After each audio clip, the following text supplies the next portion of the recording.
Buenas noches, hola, buenas noches, ya estamos aquí en línea, puntuales, a las 8 en punto. Hoy ya tenemos nuestro 10º episodio de Moisés cara a cara con Dios. Estamos analizando cosas súper interesantes.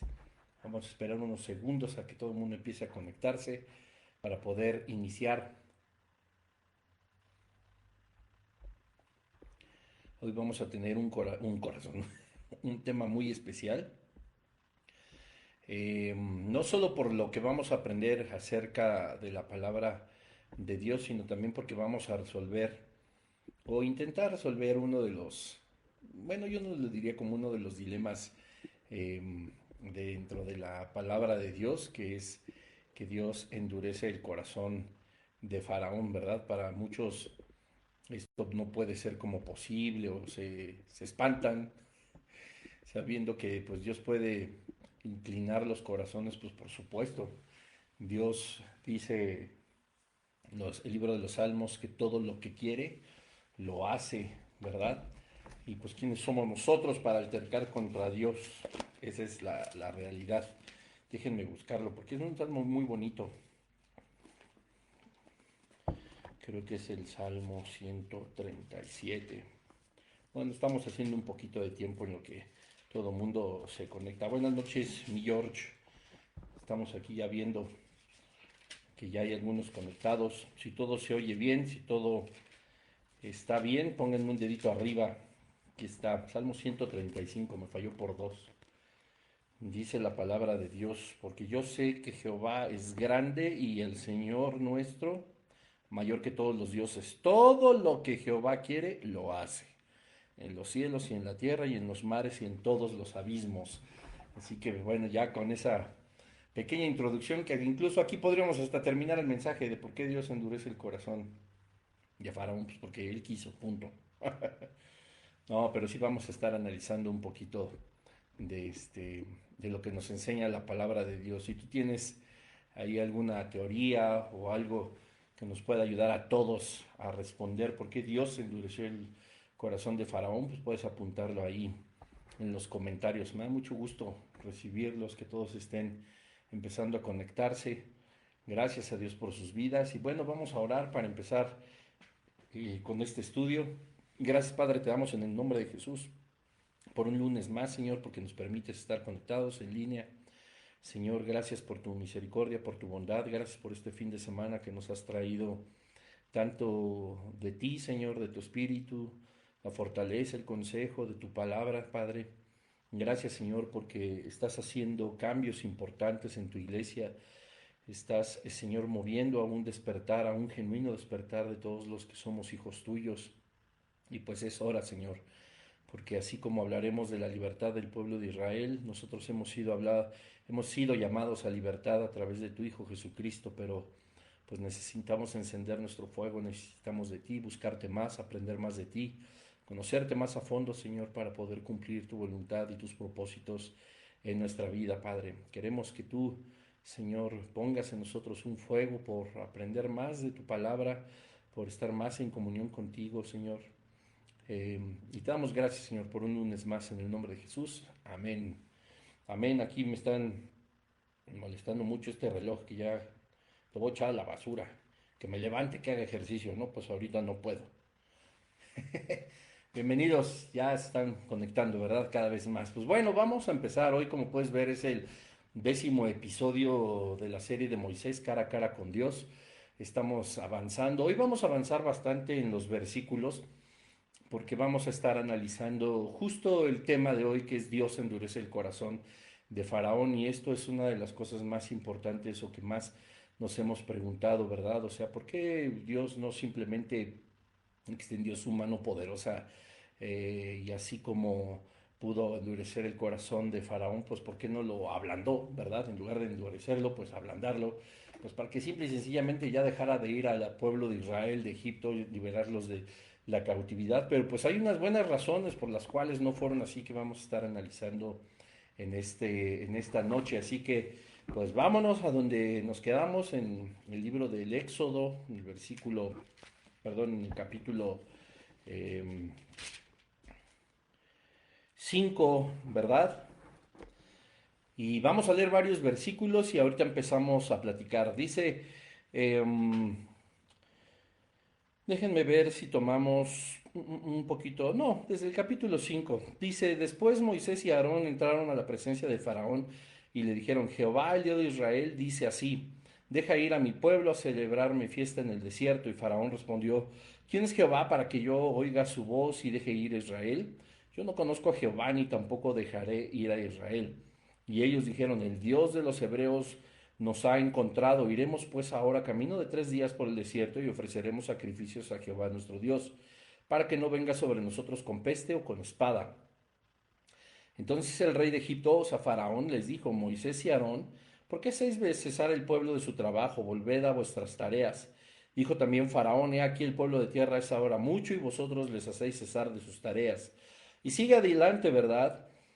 Como lo vimos en el episodio anterior, hablando de justamente cómo Faraón se enoja y trata de, pues de cargarles más la mano, ¿verdad? Al pueblo de Israel, al pueblo de Dios, tanto que los manda a buscar paja y ellos tratan de encontrar lo que puedan para seguir cumpliendo con sus tareas. Igual los capataces, los jefes de cuadrilla iban delante de Faraón y diciendo, oye, pues tú nos pides cuentas a nosotros y pues estos cuates no están, no pueden, no, no, pues no me interesa, van a tener que seguir haciendo los mismos ladrillos, van a tener que seguir haciendo sus mismas tareas y cada vez se los puso más difíciles y así.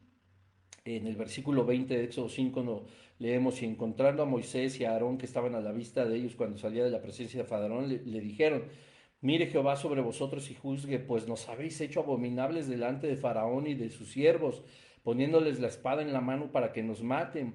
Entonces, esto lo analizamos al final del episodio anterior.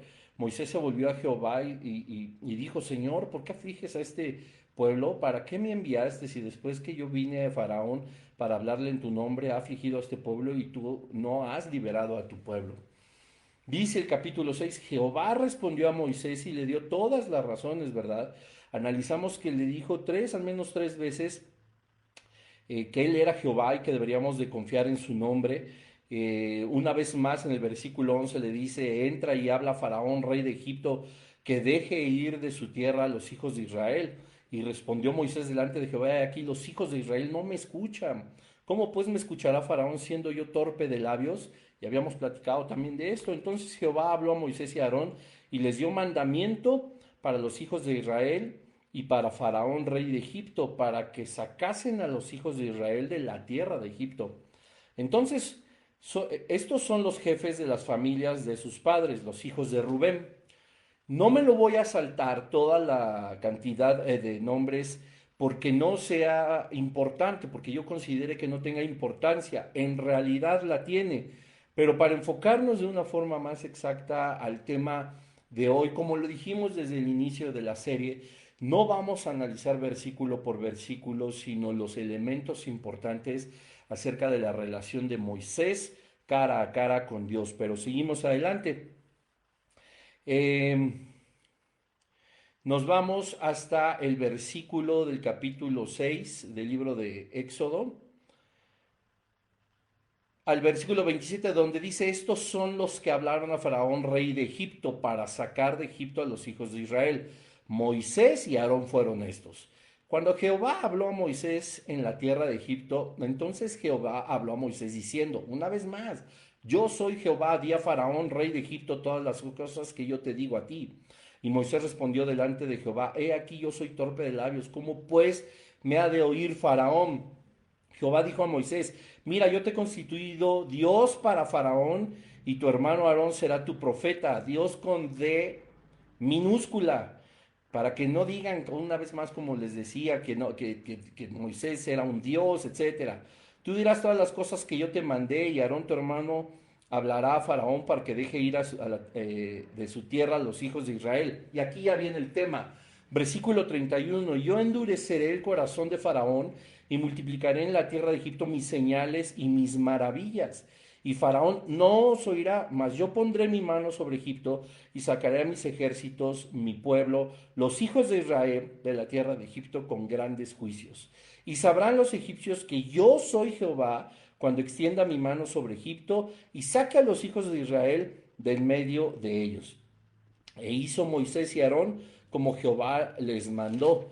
Así hicieron. Era Moisés de edad de 80 años y Aarón de una edad de 83 cuando hablaron a Faraón. Y bueno, aquí vamos ahora sí a empezar el estudio de hoy. Pero quiero que notes algo que es súper interesante. Es súper interesante que nosotros nos podamos dar cuenta de que aquellas excusas que le había puesto Moisés a Dios para que no fuera enviado, pues ahora resulta que se las vuelve a decir ya estando en Egipto. Entonces yo te he hablado de la infinita paciencia de nuestro Señor, de la misericordia que tiene y de lo comprensivo que se vuelve a pesar de tener unos planes tan imponentes, tan fuertes, ¿verdad? Tan increíbles como los tiene en este caso para Moisés y como los tuvo para todos los personajes bíblicos y como los tiene para cada uno de nosotros. Pues el Señor es sumamente comprensivo, ¿verdad? Dice la palabra de Dios que Él se compadece de nuestras debilidades, o sea, conoce exactamente nuestras inseguridades, estas dudas que nos asaltan porque aún seguimos siendo carne, ¿verdad? Y tiene una vez más paciencia a Dios y le dice, mira, acuérdate, yo soy Jehová y vamos a hacerle de esta manera. No necesitas decirme una vez más que tu forma de hablar es áspera, que tu forma de hablar es tosca, ruda, que no te puedes comunicar bien con la gente o de una forma adecuada porque pues ni te escuchan, ¿verdad? Entonces no te preocupes. O sea, Aarón va a hacerlo una vez más por ti. Yo te hablaré a ti lo que tú has de decirle a Aarón para que Aarón se lo comente y se lo diga a Faraón, ¿verdad? Al rey de Egipto. Y le vuelve a aclarar todo aquello que le comentó cuando había aparecido Jesús, el ángel de Jehová, en la zarza ardiendo cuando estaba cara a cara con él, ¿verdad? Dice, tú dirás todas las cosas que yo te mandé y Aarón tu hermano hablará a Faraón para que deje ir de su tierra a los hijos de Israel. O sea, el objetivo era el mismo. Y aquí viene, y yo endureceré el corazón de Faraón y multiplicaré en la tierra de Egipto mis señales y mis maravillas. Bueno, vamos a entrar en materia con el estudio, pero también quiero hacer un paréntesis y espero no enredarlos más. Eh, Surgen preguntas y cuando conocemos algo de historia o nos enfocamos en los hechos bíblicos históricos, es importante, familia, que aprendan historia, ¿verdad? Y más la historia que envuelve todos los sucesos bíblicos. Y para aprender historia bíblica podemos fortalecer nuestro conocimiento con la historia, que son de textos escritos, estudios, investigaciones extrabíblicos. Entonces, una de las preguntas que surgen normalmente en este tipo de estudios es, y bueno, en realidad, ¿quién era el faraón al que se enfrentó Aarón y Moisés, o Moisés y Aarón? Y hay muchas teorías y hay, pues, volvemos a lo que habíamos platicado en algunos episodios anteriores, pues vemos que la película, ¿verdad? Tan famosa de Charlton Heston, eh, ¿sí es él? Bueno, si no es él, ahí corrígenme en los comentarios. Bueno, la ganadora de tantos Óscares, la que dura como 4 horas, que está maravillosa, preciosa, véanla siempre, pues habla que Faraón al que se enfrenta Moisés, pues es Ramsés II, ¿verdad? Pero, pues la historia en la realidad no nos dice categóricamente que el Faraón al que se enfrentó Moisés haya sido Ramsés II. Es un tema de debate entre historiadores y estudiosos de la Biblia. La Biblia pues no menciona explícitamente el nombre de Faraón, pero sí proporciona algunas pistas que pues nos llevan a más o menos considerar años, eh, algunas cuentas. Yo me atreví pues a incluso hacer mis propias cuentas. Así que bueno, en este paréntesis trataré de mostrarte lo que los estudiosos dicen acerca de la identidad de aquel faraón al que se enfrenta Moisés. Recordemos que no es el mismo que quería su cabeza, ¿verdad? El que quería matarlo porque Moisés había asesinado a un soldado egipcio. No me voy a meter con el nombre de ese faraón, pero sí me voy a tratar de acercar un poco a quién era el faraón al que se enfrentó Moisés. Entonces, algunos dicen que es Ramsés II, que estuvo como faraón y nació en el 1279 al 1213. Todo es antes de Cristo, ¿verdad? Se basa esto en la cronología de los reinados de los faraones y la salida aproximada del pueblo de Israel de Egipto. Y tenemos dos pistas que nos los muestran. Voy a tomar un poquito de tiempo, pero vean que es bien interesante. Entonces, en Éxodo 1:11 nos dice, entonces pusieron sobre ellos comisarios de tributos que los molestasen con sus cargas y edificaron a Faraón las ciudades de almacenaje, Pitón y Ramsés, ¿verdad? Y luego el mismo libro del Éxodo en el capítulo 12, pero en el versículo 37 nos dice esto. Partieron los hijos de Israel de Ramsés a Sucot como 600,000 hombres de a pie, sin contar los niños. Aquí habla, obviamente, de las fechas aproximadas y la cronología de los reinados de los faraones, pero no está diciendo que los nombres o el nombre del faraón sea a Ramsés, ¿no? Porque además, como para como para ejemplificarlo un poco más o para tener un poco más de peso, nunca además dice que sea Ramsés segundo, ¿verdad? Siempre habla del lugar Ramsés, Israel de Ramsés a Sucot, ¿verdad? Partieron los hijos de Israel de Ramsés a Sucot. Ramsés segundo no fue hijo de Ramsés primero. Ramsés, el primer Ramsés, estuvo muchísimos siglos antes que Ramsés segundo. Es decir, el tomar el nombre y hacerlo consecutivo, es decir, segundo, tercero, cuarto, no significaba que fuera la descendencia inmediata de cada uno de los faraones, sino tomaban ese nombre. Vamos a ponerlo, no me gusta el ejemplo, pero pues ni modo, lo tengo que hacer, como los papas católicos, ¿verdad? Juan Pablo II no es el sucesor del Papa anterior Juan Pablo I, ¿verdad? Hace muchos años, antes de que Juan Pablo fuera Juan Pablo II, hubo un Papa que se llamó Juan Pablo. Ahora se llama Juan Pablo I porque fue el primero posteriormente. Después de otros papados, se puso su propio nombre Juan Pablo II, Benedicto XVI. No es que hubo 16 papas antes de él y él seguía llamándose o seguiría con la continuidad de los números para determinarse como Benedicto XVI, sino que a lo largo de la historia ha habido en este caso 16. Ah, bueno, pues lo mismo pasa con Ramsés, ¿verdad? Qué curioso que de los más paganos y herejes de la historia, pues tengan números consecutivos, bueno, o tengan ese tipo de semejanza. Bueno, otro de los faraones candidatos a ser nombrados como los que se habían enfrentado a Moisés es Merneptah. Merneptah se llama, que él vivió del 1213 al 1203 antes de Cristo. Era el hijo de Ramsés segundo y que fue el faraón que enfrentó a Moisés. Ven, o sea, a lo mejor Merneptah se hubiera llamado Ramsés tercero, pero no, no había continuidad, no había el ser, como les explicaba, que tuviera la continuidad numérica, ¿verdad? Y quiero corregir una fe de ratas. Dije que vivió del 1213 al 1203. No, fue faraón del 1213 a 1203. Había pues, algunas teorías también en la geografía y la arqueología que muestran a Seti I, que fue del 1290 al 1279 antes de Cristo. Piensan que Seti I fue también el que enfrentó a Moisés, basados una vez más en la ubicación de las ciudades mencionadas en Éxodo 1:11 y 13:20. La fecha exacta de la liberación del pueblo de Dios por Moisés pues, sigue siendo también un debate, lo que nos haría más o menos pues calcular los días que estuvieron o los años que estuvieron cautivos para poder cuadrar obviamente los años, ¿verdad? Que los que estuvieron como reyes de Egipto, al menos estos tres faraones.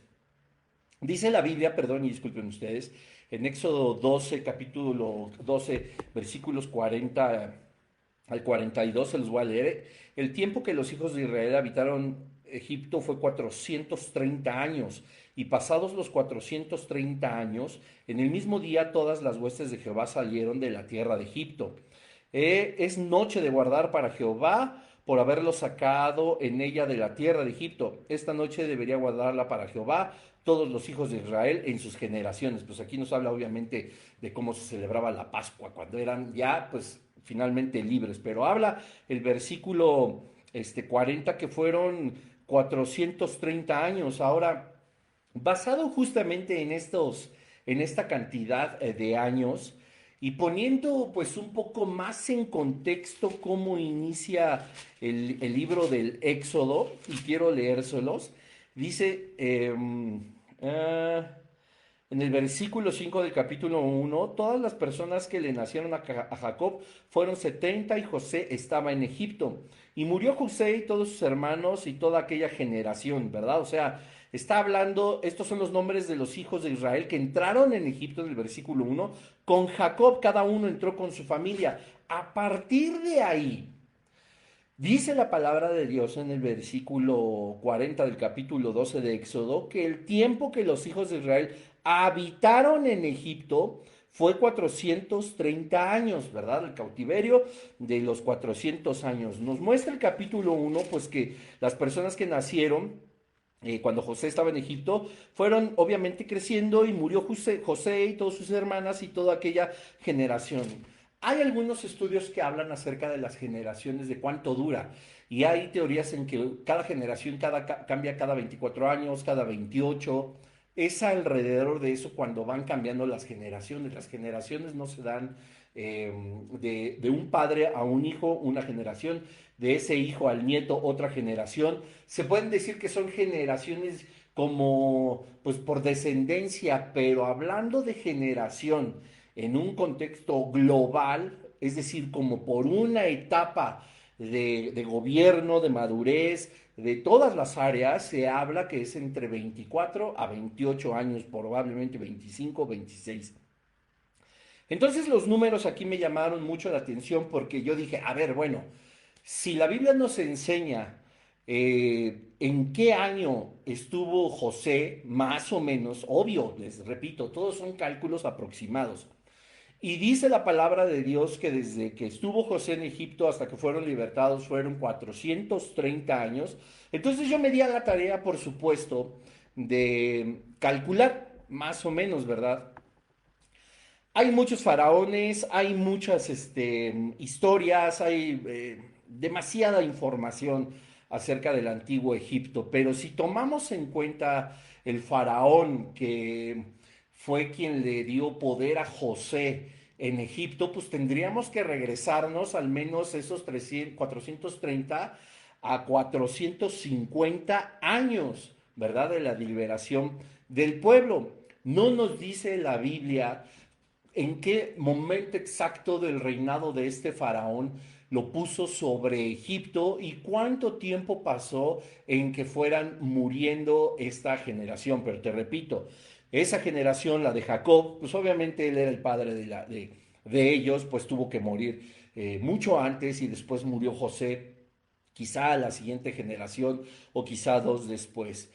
Repito por tercera vez, esto solo es un cálculo, pero investigando en la historia, el faraón que puso a José sobre todo Egipto es Sestrosis I, que estuvo en el 1961 a 1915 antes de Cristo.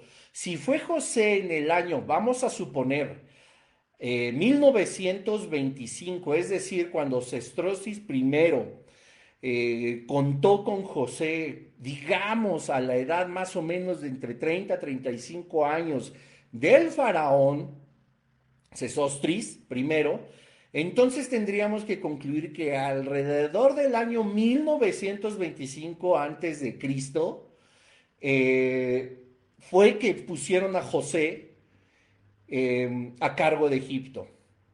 Si ahí le sumamos los 430 años más una generación quizá alrededor de 450, 55 años para redondear números, entonces nos dice la, los cálculos, ¿verdad? Que la liberación tuvo que haber sido en el 1450 antes de Cristo.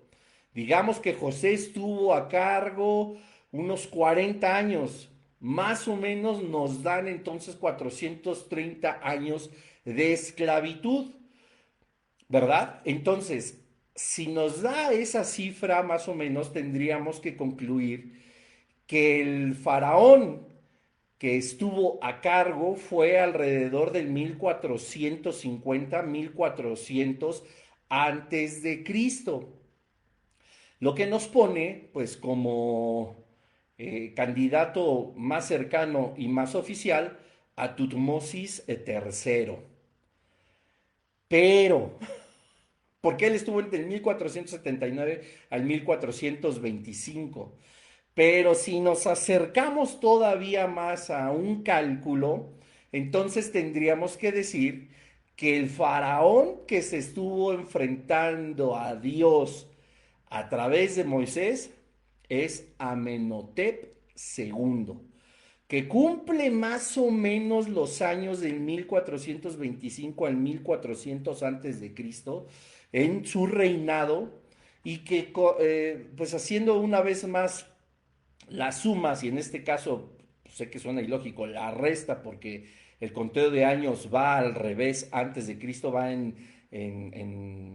va de más a menos y después de Cristo va de menos a más, pues entonces nos tendría que dar más o menos este cálculo del 1450 antes de Cristo. Entonces estamos con dos finalistas, Tutmosis III y Amenhotep II. Si quitamos a lo mejor esta variación de 50 años, tendría que ser Tutmosis III. Si se la pusiéramos, si tuviéramos que ponérsela, contando en que a lo mejor Sesostris primero, ya en sus últimos años fue que puso a José por sobre Egipto, entonces tendría que ser Amenhotep II, ya que estuvo del 1425 al 1400. Ahora, como los grandes estudiosos de la historia, que yo no lo soy, y los grandes y super grandes estudiosos de la Biblia, que espero llegar a ser algún día con la ayuda del Espíritu Santo, no se ponen de acuerdo, seguramente batearían de home run mi cálculo. Pero sí encontré algo muy interesante que me ayuda a mí a calcular más o menos estos años, que es pues quien puso a José por sobre las cosas de todo Egipto, ya que José fue el que trajo al pueblo de Israel a morar en Egipto. Y si nos damos a la tarea de encontrar en Éxodo 12, capítulo 12, versículo 40, que el tiempo de Egipto fueron 430 años, pero no dice de esclavitud, sino que habitaron, tendríamos entonces forzosamente que hacer este cálculo desde que Faraón puso a José por sobre todo Egipto y llegó a Israel junto con sus hermanos Jacob. Desde ahí tendríamos que contar los 430 años para que cuadrara el año de la liberación del pueblo de Israel de Egipto, ¿verdad? Entonces, pues vuelvo a lo mismo, según mis cálculos y lo que traté más fielmente de estudiar, y tampoco es que sea tan bueno en las matemáticas, pues sí, Ramsés II, que es el famoso de la película y uno de de los faraones más imponentes, pues no fue el que se enfrentó a Moisés, ¿verdad? Fue más bien Tutmosis III y mucho más allegado a Amenhotep II. Bueno, aquí acabamos algo de historia. Que a mí algo que se me hace bien interesante, que no menciona la Biblia, pero pues entendiendo el contexto de Egipto, ya les he recomendado la serie que está en National Geographic acerca de Egipto. Hay dos series importantísimas, muy buenas, muy reales. Tienen algunos datos bien exagerados y bueno, ya saben cómo son. Y nunca le van a dar el beneficio de la razón a la Biblia. Es más, nunca dicen antes de Cristo o después de Cristo, sino dicen de la época actual o la época anterior, etcétera. Pero de acuerdo a los descubrimientos de los egiptólogos más prominentes en el mundo, pues han datado muy bien los años de los reinados de los faraones. Entonces, pues es tan padre notar que la Biblia pues tiene tiene esos datos, ¿verdad? Aún, qué maravilla Dios, aún sin mencionar nombres, o sea, está todo tal cual. Entonces, por eso los cálculos no pueden ser tan equivocados. Y más importante, y yo quería comentárselos, esto sí ya más a título personal, es que pues cuando llegó José, cuando lo puso Faraón sobre Egipto, cuando llega Jacob, toda su descendencia, cuando muere esta generación, es decir, cuando Israel está ya en Egipto, cuando el pueblo de Dios, desde José, pues nos hablan, ¿verdad? En la esclavitud, etcétera, de todo lo que tenían que estar construyendo y vemos las grandes ciudades que se seguían construyendo. Esta misma serie habla acerca de lo que construían estos faraones que hemos mencionado y todo el mundo estaba pues tratando de construir su mausoleo, su tumba que trascendiera a lo eterno, etcétera, con todas las ideas espirituales egipcias. Pero no sé si tú, pero yo no me había puesto a pensar que cuando José estaba en Egipto, cuando lo habían vendido los hermanos, cuando pasó lo de Potifar, cuando pasó absolutamente todo, las pirámides de Keops, Kefren y Miserino, que son las tres pirámides más prominentes de Egipto, o sea, ya tenían más de 1000 años construidas. O sea, para que nos demos cuenta también del poder de Egipto y de esta cultura tan imponente que fue en aquellos días, que pues el pueblo de Dios seguía haciendo lo que miles o cientos y cientos de años antes ya hacían otro tipo de esclavos, que muy posiblemente eran egipcios, ¿verdad? Eran quizá los de menor condición o los de más baja condición, quizá los de las tribus circunvecinas, es decir, había una esclavitud desde hace muchísimo tiempo. Cuando llega José, estas tres pirámides y muchas más, échate las series que te recomiendo, te vas a dar cuenta que hay muchísimas más, ya estaban construidas, tenían siglos ya de construcción, entonces, pues imagínate las tareas que tenía el pueblo de Dios y peor pues cuando le quitan obviamente la forma de hacerlas de una manera más sencilla, se los complicó horrible Faraón. Pero bueno, ahora sí, después de todo este preámbulo histórico que a mí me encanta la historia, me apasiona y me hace pensar muchas cosas y me hace admirar todavía más la palabra de Dios, pues vamos a Éxodo 7, versículo 3 y dice Dios, y yo endureceré el corazón de Faraón y multiplicaré en la tierra de Egipto mis señales y mis maravillas. Una pregunta súper profunda. ¿Por qué Dios, como te decía en un inicio, endurece el corazón de Faraón? Ya ponle el nombre que quieras y si te quieres quedar con el de la película, pues ponle Ramsés II.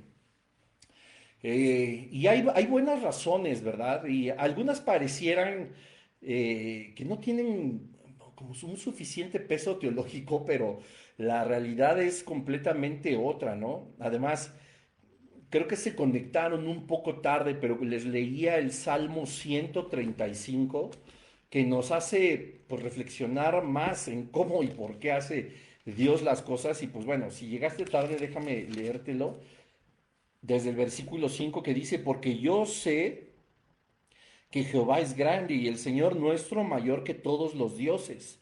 Todo lo que Jehová quiere lo hace en los cielos y en la tierra y en los mares y en todos los abismos.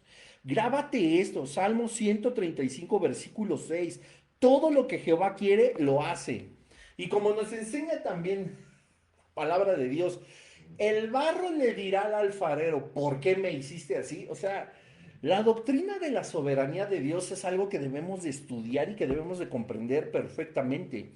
Y es algo maravilloso porque va a traer como consecuencia que tú agradezcas cada vez más cada suceso en tu vida que está bajo el control de Dios, como absolutamente todo, porque Él es un Dios soberano y lo ha determinado de esa forma. Y la gratitud, escucha bien lo que te voy a decir, es una evidencia del reconocimiento de la soberanía de nuestro Dios. Grábatelo. Entonces, según la Biblia y específicamente el libro del Éxodo, pues Dios endurece el corazón de Faraón por varias razones. Te quiero enumerar algunas. Primero, y es una de las más imponentes, pues para demostrar su poder, ¿verdad? Dios quería mostrar su poder y autoridad sobre Egipto y su faraón y nos lo dice el versículo 3. Dice, yo endureceré el corazón de Faraón y multiplicaré en la tierra de Egipto mis señales y mis maravillas. O sea, Dios tenía como una intención clara mostrar su poder. Entonces aquí en este momento podemos concluir que si Dios no hubiera endurecido el corazón de Faraón, hubiera dicho Faraón, órale pues ya lleguenle, váyanse, ¿no? Agarren todo lo que quieran porque se acuerdan que era una promesa de Dios, lo vamos a recordar cuando veamos ahora sí el Éxodo, ya no falta mucho. De hecho es prácticamente, estoy casi seguro, si Dios lo permite, que es la siguiente semana. Vamos a ver cómo se fueron con riquezas. Entonces Faraón hubiera dicho, pues bueno, ya váyanse, ¿no? Pero Dios quería mostrar su poder. No lo hubiera podido hacer si hubiera llegado Moisés, oye, que dejes ir a todos. Va, ya lleguenle, dejen todo lo que estaban haciendo, no hay problema, déjenlos aquí tirado todo. Y pues váyanse, ¿verdad? A honrar a su Dios, a presentar sacrificios, alabanzas, a hacer fiesta para Él allá en el monte, en el desierto, ¿verdad? A 3 días de camino. Dios no hubiera podido mostrar su poder. Dios tiene un propósito. Vuelvo a lo mismo, Salmo 135, versículo 6. Todo lo que Dios quiere lo hace y Dios quería mostrar su poder. ¡Ay, qué soberbio! Ya sabemos que era Dios, que era todopoderoso. ¿Qué necesidad tiene de mostrar su poder? Para allá vamos.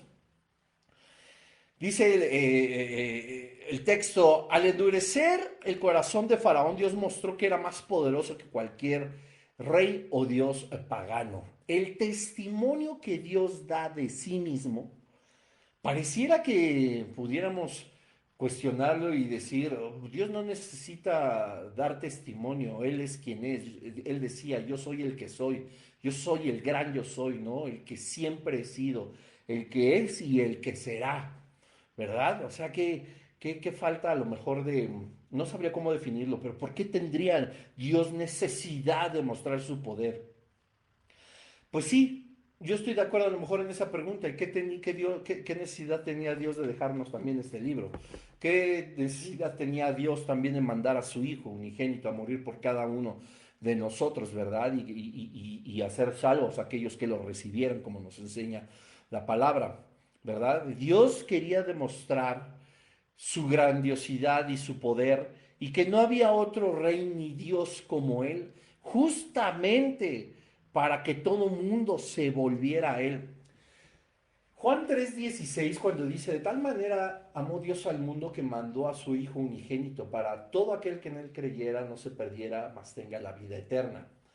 ¿Verdad? Y la Biblia nos enseña que Dios igual pues mandó a Jesucristo no para condenar al mundo, sino para que el mundo fuera salvo por él. Ese Dios que en esta dispensación de la gracia está operando es el mismo Dios de hace miles de años, ¿verdad? Y es el mismo Dios que le mostraba a todos por igual quién era Él para que pudieran acercarse a Él y reconocer a Dios como el Dios verdadero y no a cualquier rey o pseudo Dios como se creían los faraones. Recordemos cuando estudiamos Elías y Eliseo, los profetas de fuego, cómo mostraba a Dios su poder sin tener necesidad, con él chasquear los dedos hubiera podido hacer absolutamente todo, pero mostraba tal poder y Elías clamaba y les hacía ver a la gente cómo se manifestaba el poder de Dios para que reconocieran que Dios era Dios. No tenía absolutamente otra razón, sino Dios ha amado tanto a su creación, a pesar del paganismo, a pesar de las herejías, a pesar de los conflictos, a pesar de nosotros mismos, Dios ama a su creación y siempre ha proveído los métodos para que podamos reconciliarlos con Él. Y esa es una de las grandes maravillas de nuestro Dios y que tenemos que entender que por eso también el Señor quería mostrar su poder. Ya había mostrado el reino de las tinieblas su poder a través de los reyes y dioses paganos, y por eso la gente creía en ellos. Y por eso las enfermedades mentales que producían los faraones y en los emperadores romanos y en los pseudo dioses griegos y en todas las grandes civilizaciones y grandes culturas se han sentido dioses, han tenido como aprendimos, fíjense, este fin de semana en nuestro lugar de reunión que se llama el espíritu de Lucifer, aquellos que querían subir al trono de Dios, ser como Dios, creerse dioses y apartar al Dios verdadero. Hace unos momentos estaba platicando con Juan, con mi hijo, y estábamos diciendo, ¿verdad? O sea, ¿cómo es posible que la humanidad saque de la ecuación a Dios y que de ahí venga toda la maldad y que de ahí venga todo el padecer y que de ahí venga absolutamente todo aquello que está completamente mal en el ser humano, ¿verdad? O sea, no va a haber nada que pueda restaurarlo, no va a haber nada que pueda llenar ese vacío, no va a haber nada que pueda hacer cambiar al ser humano de esta perversidad, de esta maldad, sino solo Dios mismo. La falta de Dios en la ecuación de la vida es lo que ha corrompido el mundo desde aquella época. Hace un par de horas quizá, también leyendo, estuve viendo que en Estados Unidos ya se está haciendo una invitación para gente de alumnos de secundaria que hablen con los papás, que muestren unos escritos y que llenen un formulario para que una vez al mes o de una forma más cotidiana dentro de las escuelas se empiece a enseñar el satanismo y los beneficios que puede traer esto. Incluso las imágenes de la estrella de 5 picos con el carnero, parece hasta como de un carnerito de peluche y toda, ¿cómo podríamos decirlo? Con una imagen pues que no ofende, con una imagen que no te preocuparía en lo espiritual, etcétera, etcétera. Y ya este mundo se está yendo pues literalmente a la basura, ¿verdad? Estamos a nada de que el Señor venga a arrebatar a su iglesia y que empiece la tribulación, ¿verdad? Que empiece este orden demoníaco a través del anticristo, a través de las bestias, etcétera, y que todos aquellos que no creyeron en el Señor en esta dispensación de la gracia, pues tengan que reconocerle después, cuando empiece ahora cuando termine la dispensación de la gracia, y tengan que atravesar, ¿verdad?, esta tragedia de los 7 años hasta que Jesucristo vuelva una vez más. Entonces, vemos la importancia de cómo Dios necesitaba endurecer el corazón de Faraón, y no porque no pudiera hacerlo de otra forma, y compréndanlo, sino eso es lo que determinó hacer Dios para mostrar que era más poderoso que cualquier rey o dios pagano. Esto incluye, por supuesto, el propósito de la salvación. Si no se hubiera endurecido, como les diría, pues no hubieran mostrado, obviamente, pues como el ánimo, como la conciencia, esa es la palabra que estaba buscando decir. Ok, sí fuimos salvos, sí nos salvó el Señor, sí se cumplió la promesa que le hizo a Abraham, sí se cumplió aquello que dijo Dios a Abraham, y vamos a verlo en Génesis 15, por favor, para no estar hablando al aire, y corroborar que Dios había sido fiel al pacto abrámico, a una de las promesas dentro de este pacto, ¿verdad? Entonces Génesis 15 versículos 3 y 14 dice: entonces Jehová dijo a Abraham: ten por cierto que tu descendencia morará en tierra ajena y será esclava allí, será oprimida 400 años, mas también la nación a la cual servirá juzgaré yo. Alerta roja, motivo: Dios endurece el corazón de Faraón. Alerta, alerta, ¿qué dice el versículo 14? Mas también a la nación a la cual servirán juzgaré yo, y después de esto saldrán con gran riqueza. Había un orden. Primero le dice: van a padecer. No porque Dios los fuera a maldecir de esa forma. Dios conoce lo que va a suceder. Conoce perfectamente qué habrá de acontecer, y le está diciendo: mira, voy a mostrarme como un Dios fuerte y te he prometido una descendencia, pero tengo que decirte que tu descendencia estará bajo esclavitud 400 años, pero después llegaré yo y salvaré a esa nación. Ahí está un plan de salvación que tenía que llevarse a cabo sí o sí, solamente si el corazón de Faraón se endurecería, porque de otra manera el pueblo de Israel hubiera dicho: ah, bueno, no nos salvaron, simple y sencillamente ya nos dejaron ir. Tenía que haber esta batalla, tenía que haber esta oposición.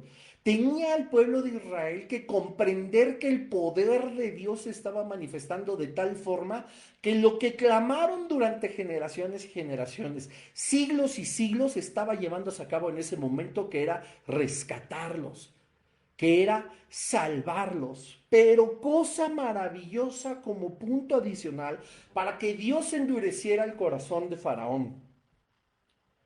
Y para mí este es el más importante, además, vuelvo, de que los israelitas sobre todo y todo el mundo reconocieran a Dios como su libertador, que sí hubo una salvación y un cumplimiento de la promesa. para que se convirtieran verdaderamente en los que dudaban. ¿Se acuerdan que había diferentes señales? Porque iban a dudar y Dios les dio tres señales, primero al pueblo, a los ancianos, y después a Faraón le tenía que endurecer justamente para mostrar su poder y que los israelitas reaccionaran y reconocieran a Dios. Pero el punto más maravilloso y que esto tiene que servirte, tenía Dios que juzgar a Egipto. Dice Génesis 15 en el versículo 14, mas también a la nación a la cual servirán, juzgaré yo, y después de esto saldrán con gran riqueza. Dios tenía que endurecer el corazón de Faraón porque tenía que haber una consecuencia de todo lo que Egipto le hizo al pueblo de Dios. Tenía que haber una consecuencia de todo lo que le han hecho a los hijos y a las hijas de Dios. Cuando tú oyes que Dios sale en defensa de sus hijos, tenlo por seguro. Cuando Dios dice, tú no te vengues, déjame a mí, la venganza es mía, dice el Señor, tú tranquilo, estad quietos y probad que yo soy Dios. Si Dios no hubiera endurecido el corazón de Faraón y hubiera dicho, bueno, pues váyanse, ¿de qué manera iba a juzgar Dios todo lo que había hecho Egipto sobre el pueblo de Dios? Dios quería juzgar a Egipto por su idolatría, por su herejía, por su dureza y sobre todo por la opresión a su pueblo. Les hizo daño 430 años. 400, pues, digamos que los 30 son los que hablamos al inicio, donde José estaba mediando las cosas hasta que murió toda esa generación. Dios tenía como objetivo juzgar a Egipto. No lo iba a dejar sin castigo. Dios hace tales cosas por su iglesia, por aquellos que se meten con nosotros. No sé si lo voy a encontrar, pero quiero leerles algo.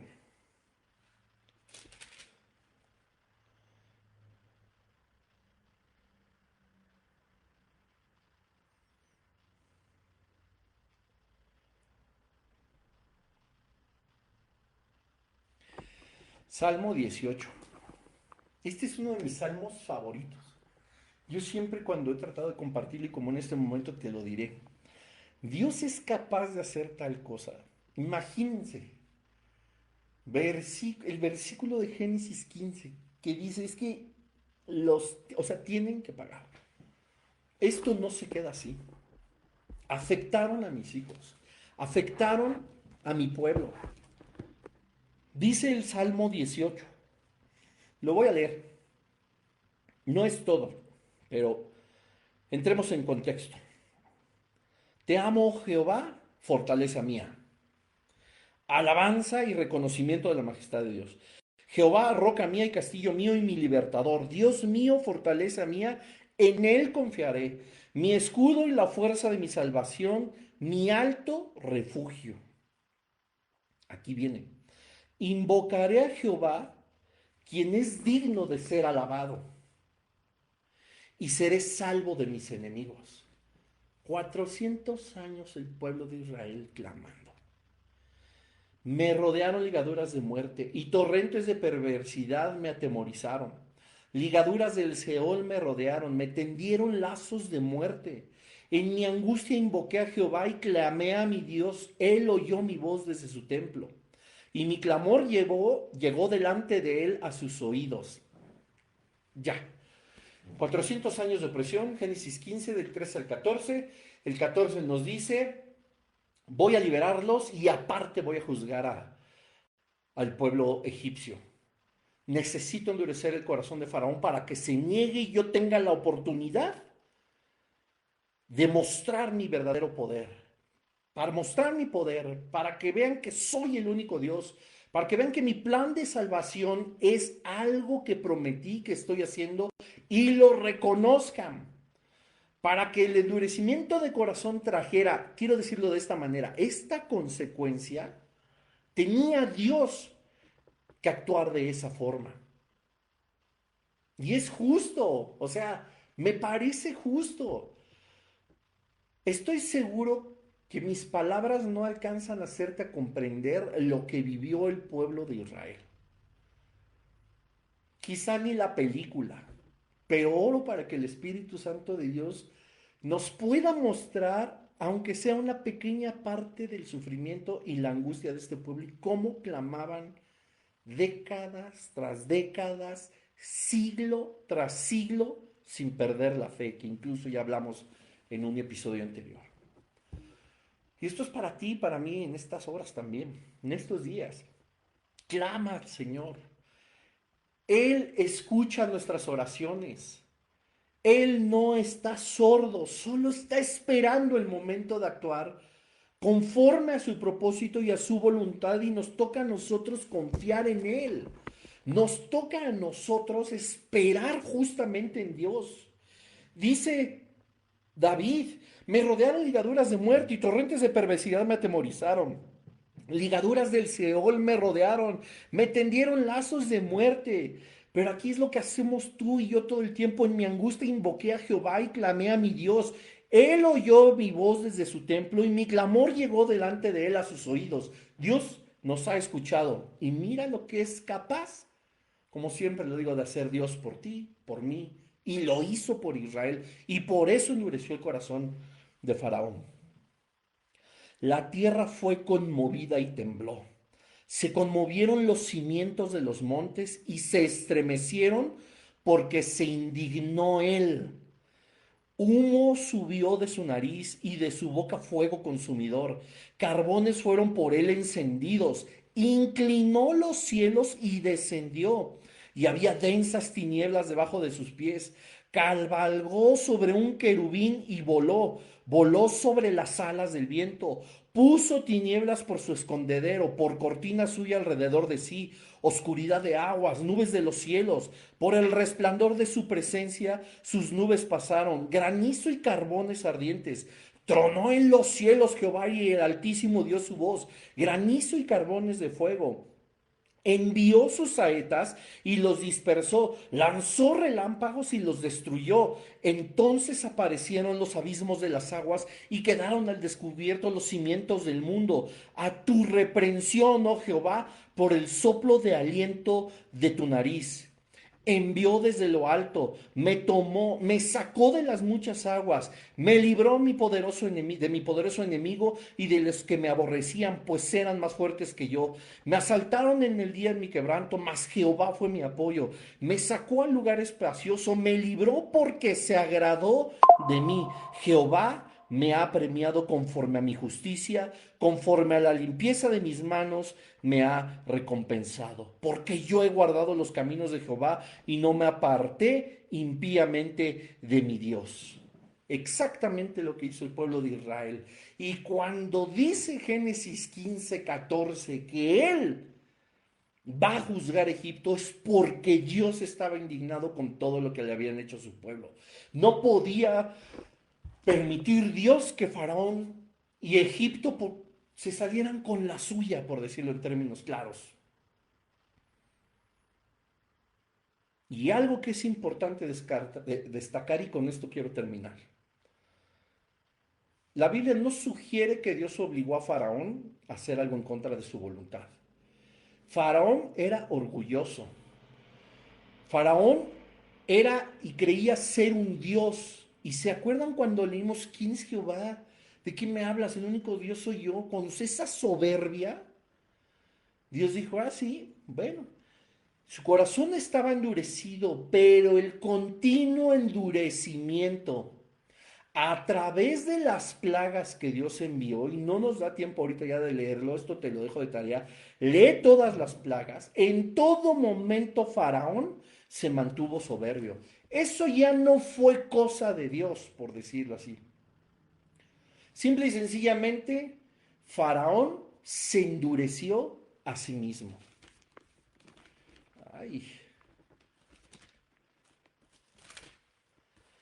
Éxodo capítulo 8, versículo 15.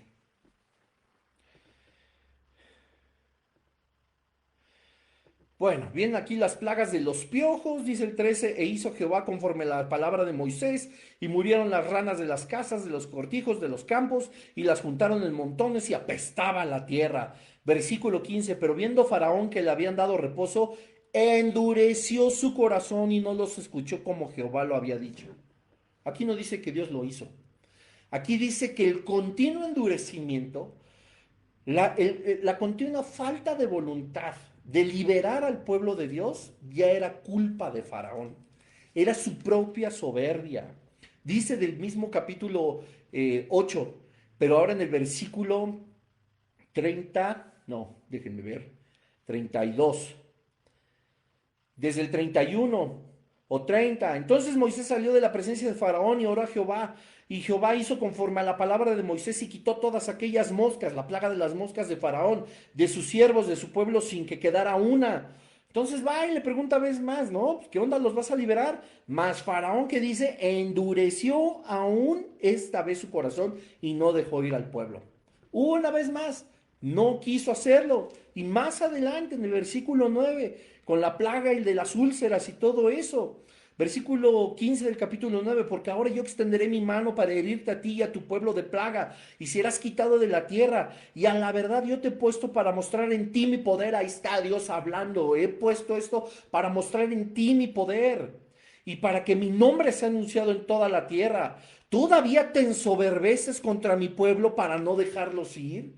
O sea, terco, esto ya no era cosa de Dios. Y así se la pasó. La soberanía de Dios y el libre albedrío no son cosas que están peleadas. Y hay acciones que para nosotros nos pueden parecer incomprensibles o quizás podríamos incluso decir que son injustas. Pero Dios sabe por qué hace las cosas y por qué quiere hacerlas. Y a nosotros nos toca, evidentemente, reconocer esa soberanía de la que te hablaba hace rato y humillarnos y ser humildes. Humillaos delante de Dios, dice su palabra, delante, bajo su mano poderosa. Si esto hubiera hecho Faraón, él ya hubiera podido Dios mostrar su poder y hubiera terminado con todo el asunto, pero Dios sabía que la soberbia de Faraón, que todo su orgullo estaba por encima, que esa rebelión en contra del Dios verdadero iba a continuar y la Biblia ya no dice, y Dios siguió endureciendo su corazón. Dice que Faraón, él mismo lo endurecería. Tomar decisiones humanas, libre albedrío y la soberanía de Dios de cómo ha determinado que las cosas pasen, no tienen consecuencias negativas. Son decisiones complicadas, pues claro, cuestiones que los teólogos deben de estudiar, por supuesto, pero la teología tan maravillosa que es, puede resumirse en cosas tan sencillas, someternos a Dios. Si Dios nos está mostrando quién es Él, su poder, o en este caso a Faraón, se está poniendo pruebas en nuestras vidas, las cuales nos están costando, por supuesto, mucho trabajo enfrentar y afrontar. Debemos descansar en que Dios tiene el control también de eso. Dios lo está permitiendo por una razón. Y a nosotros nos toca confiar en Él y que nuestra determinación, nuestro libre albedrío, no se vaya por la rebelión, por la soberbia, por el egoísmo, por el yo puedo, no te necesito, sino que en ese libre albedrío tenemos la libertad para someternos a la mano poderosa de Dios y a su voluntad. Porque, repito, Salmo 135, versículo 5. Todo lo que Dios quiere hacer, lo hace en los cielos, en la tierra y en los mares. Tan, tan. Espero que les haya sido de bendición, familia. Damos gracias al Señor, damos gracias al Espíritu Santo por el estudio de su palabra. Señor, síguenos mostrando tu poder, tus maravillas, Señor. Sigue adelante, ilustrándonos con la maravillosa vida de tu siervo Moisés, Padre, pero por sobre todas las cosas, con la maravillosa existencia de tu soberanía, de tu personalidad, con la maravillosa presencia de tu Espíritu Santo, Señor, y el ejemplo de Jesucristo. Te estamos tan agradecidos, Señor, por estas lecciones que de verdad queremos que den fruto en nuestra vida, Señor. Queremos que esta semilla pueda ser de mucha bendición para nosotros y para las personas que nos rodean. Gracias, Señor, por un lunes más y si tú lo permites, seguiremos adelante el próximo lunes mostrando, Señor, que tú eres el Dios verdadero, el Dios de la Biblia, aquel Dios que ha creado los cielos, la tierra, que en su voluntad soberana, tan llena de misericordia, de amor, hace lo que siempre ha querido. Hoy nos sometemos delante de ti, Señor, bajo tu mano poderosa nos humillamos y te decimos, así, Señor, como a pesar de los siglos, la fe y la esperanza del pueblo de Israel no se quebraron, de esa misma manera hoy fortalecemos nuestra fe sabiendo que tú vendrás, Señor, que nuestro clamor ha subido a tu trono y, Señor, que todo aquello que nos ha hecho daño, tú no nos dejarás avergonzados, sino que huirás desde tu santo trono y tomarás cartas en el asunto, Señor. Nos has pedido que estemos quietos y que probemos y veamos que tú eres Dios y que la retribución, Señor, siempre ha de ser tuya. Padre, te amamos, te bendecimos, te exaltamos, oramos en el nombre de Jesús. Amén. Amén, familia, que Dios les bendiga. Nos vemos la siguiente semana, si Dios lo permite. Compartan este video, ya saben, mañana a las 8 de la noche se sube en la plataforma de YouTube. Eh, Pronto les mandaré un nuevo estudio, un plan de estudio de la app de YouVersion. Ya tenemos una vez más acceso porque hubo unos cambios ahí para colaboradores y gracias al Señor nos dio la oportunidad de seguir colaborando. Así que ahí estamos al pendiente. Les recomiendo también en la página de YouTube, en los podcasts y aquí mismo en este perfil de Facebook, no en Instagram, sino en Facebook. En Instagram no está. El mensaje que dimos la semana pasada para varones, pero que toda la iglesia tiene que escuchar, que se llama Protegiendo la Semilla. Espero que sea de bendición para todos. Compártanlo, denle like, comentarios, preguntas, todo lo que necesiten. Estoy para servirles. Y pues que Dios les bendiga. Que tengan una muy bonita semana. Bye bye.